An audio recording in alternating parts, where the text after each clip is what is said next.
안녕하세요. 미국 증시 정점에 도달했는가? 이번 영상에서는 미국 증시가 이미 정점에 다다랐는지에 대한 주제를 중점적으로 다루겠습니다. 그러니 영상 끝까지 시청해주세요. 좋아요도 한 번씩 눌러주시면 저에게 큰 힘이 됩니다. 그럼 시작하겠습니다. 최근 프랑스 총선 2차 투표 후 정치적 리스크가 감소하는 경향을 보이고 있습니다. 이는 유럽 주식, 특히 프랑스 주식에 대한 수요 증가를 촉진하고 있습니다.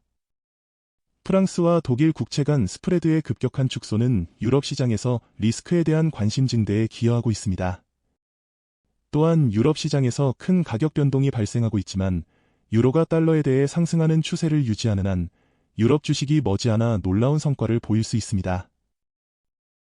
지난 며칠간 프랑스 주식이나 채권 시장 ETF의 순자금 유입이 상당합니다. 이는 프랑스와 유럽의 주식이 미국 주식 지수에 비해 더 강하게 유지될 수 있도록 하는데 도움이 됩니다. 이는 매우 긍정적인 소식입니다.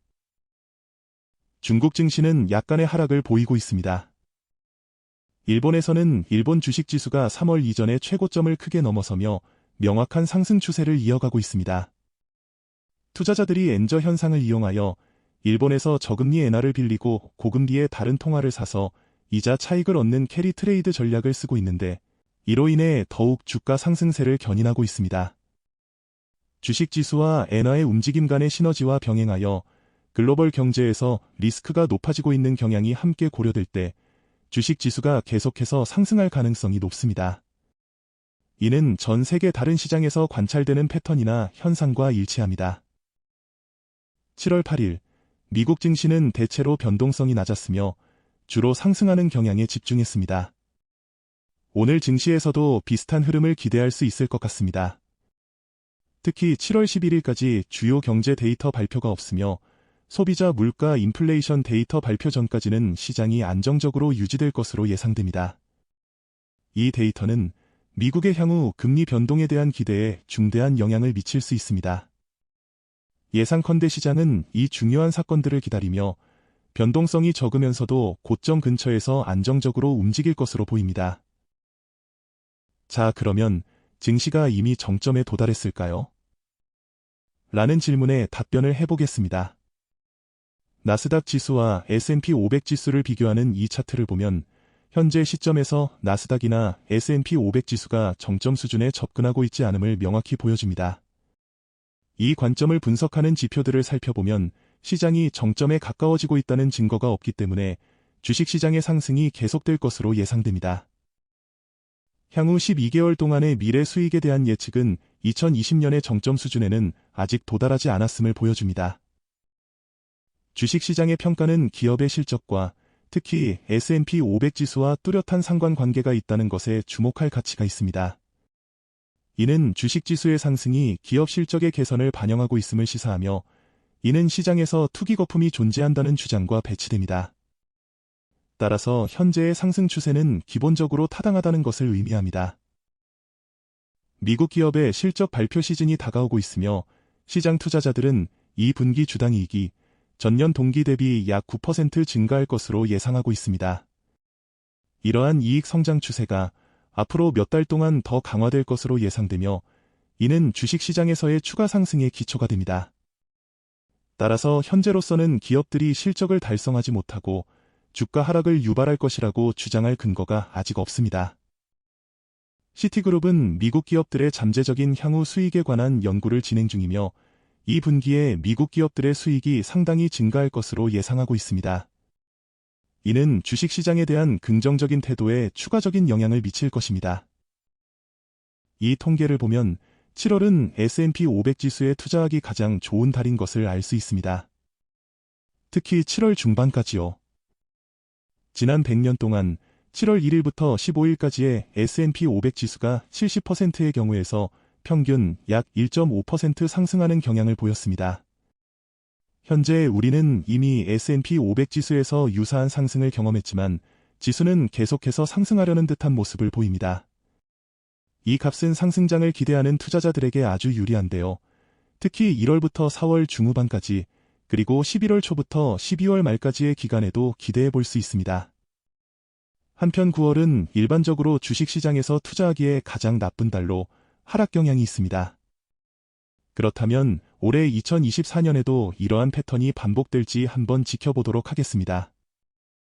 물론 엔비디아의 2분기 실적 발표에 따라 하락 조정이 일어날 수는 있습니다. 올해에는 미국 대통령 선거도 있습니다.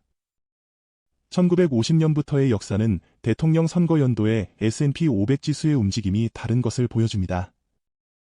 2023년에 그랬던 것처럼 특히 이전 해의 성장률이 10%를 초과했다면 대통령 선거가 있는 해에는 특히 2024년의 후반기에 더 나은 성과를 가져올 수 있습니다. 이는 올해 주식시장에서 하락 조정 가능성을 줄입니다.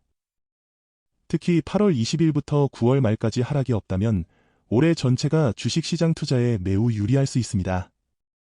결론적으로 현재로서는 주식시장이 정점에 접근하고 있다는 증거가 없습니다. 또한 새로운 대통령의 임기 첫 해에는 주로 주식지수가 좋은 성과를 기록하며 특히 후반기에 그런 경향이 강합니다. 이제 올해 후반기가 시작되는데 하락 조정보다는 상승 경향이 더욱 가속화될 가능성이 큽니다. 현재 주식시장이 정점에 다가가고 있다거나 최고점에 있다고 주장할 근거는 없습니다. 현재의 통계나 경제 사이클을 고려해봐도 주식시장에서의 부정적인 시나리오를 예상할 이유가 없습니다. 다우존스 지수의 대통령 선거 주기 분석을 해보면 적어도 2년 동안은 주식시장에 투자하기 유리한 조건을 보여줍니다.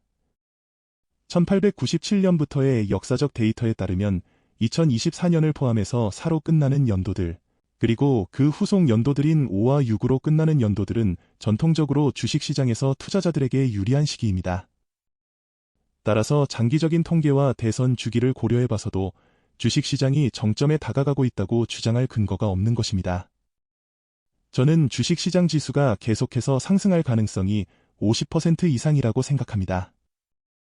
그리고 전 세계 주가 지수와 미국 달러 환율 사이의 관계에 주목해야 합니다. 일반적으로 미국 달러 환율이 강세를 보일 때 주가 지수는 약세를 보이고 미국 달러가 약세를 보일 때 주가 지수는 강세를 보입니다. 목요일에 인플레이션 데이터가 발표된 후 미국 달러 가치가 하락한다면 이는 전 세계 주식시장에서 추가 상승이 있을 것이라는 강력한 신호가 될 수 있습니다. 이러한 상황은 엔비디아의 2분기 실적 발표가 예정된 8월 중순까지 지속될 수 있습니다. 비트코인은 현재 6만 달러 선을 넘기 위해 노력하고 있으며 이는 200일 이동평균선이 위치한 곳으로 중요한 의미를 가집니다. 투자자들은 비트코인이 상승 추세를 지속할지 그리고 주식지수와의 긍정적 상관관계를 유지할지를 지켜보고 있습니다. 비트코인과 주식지수 간의 상관관계가 점차 줄어들고 있습니다.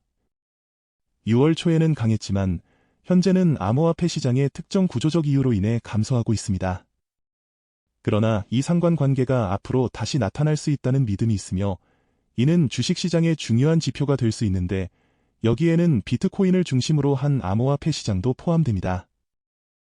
이 영상을 시청해주셔서 감사드리고 구독, 좋아요, 댓글 부탁드립니다. 항상 높은 수익을 얻으시길 기원드립니다.